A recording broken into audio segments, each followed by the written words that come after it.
This is a review of Assignment 7. So if we look at the design here, we can see that we now have a tab control that has 2 tab pages. Vend is basically everything we've done in the previous exercise, and Service contains some information as well as a little bit of functionality that a service personnel might want to have access to. So we've got list views for the flavors and the number of cans, and for the coin box, the main coin box, and the currently inserted coins, and a little bit of functionality filling the can rack or emptying the change boxes.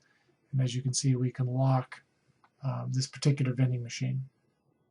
So if we run the code, we can click on the service button, and we have the password implemented here. I've hard-coded it in, so I don't have to retype it each time. So if I click OK, it unlocks the machine. And then as you can see, I can fill the can rack, or I can empty the main coin box, or empty the inserted coin box. If I click lock, then of course it locks it again and challenges for the password. I can go back to Vend. For the most part, the operation of the Vend and the service tabs are fairly straightforward. And one thing to notice is you can insert money into the machine, in this case 25 cents, and if you click Service, unlock the machine, and we do see that here as 25 cents. If I empty this and then go back to Vend, that should be reflected in the total inserted. All right, let's take a look at the code. And we have a region here for the previously written exercise code. We'll skip over that. The first method we see is actually a part of the optional exercise of setting the lock state on the vending machine. In other words, having a password challenge or not. So what this will do is either lock or unlock the machine based on the Boolean parameter become locked. So if we're trying to lock an unlocked machine, we want to turn the informational group boxes off, as well as turning the password challenge controls on, which is to say making them visible. On the other hand, if we are becoming unlocked, then we want to construct the rack display. In other words, this is a routine that builds the list view as well as for the 2 coin boxes. And then we turn the password challenge off.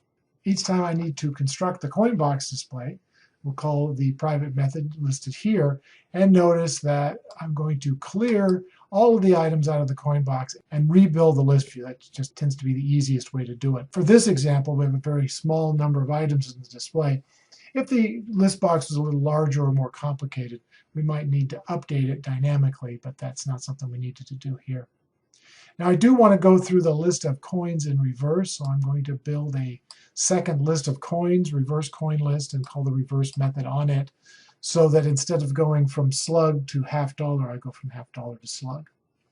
And then I will walk through each of those, writing out information and adding that information, as you see here, to my coin box display, and then finally adding the total.